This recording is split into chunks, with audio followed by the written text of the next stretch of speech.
This is Dr. Scott. Have you ever wondered what gives fireworks all those colors?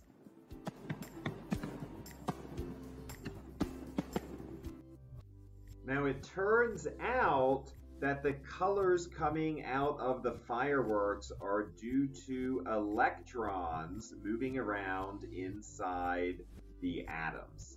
Electrons can move up in energy, and when they fall back down, light of different colors can be emitted.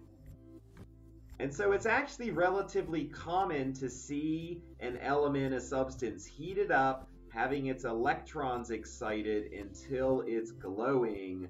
For example, iron, you might know, glows with a characteristic red color when it glows red hot, as we say. The sun, a light bulb, they have different elements that glow different colors when they're heated up. And the same is going on with fireworks. So when you see a firework that's yellow, it's electrons moving around in sodium. When you see fireworks that are blue, it's copper. Red is associated usually with strontium, and green fireworks with barium.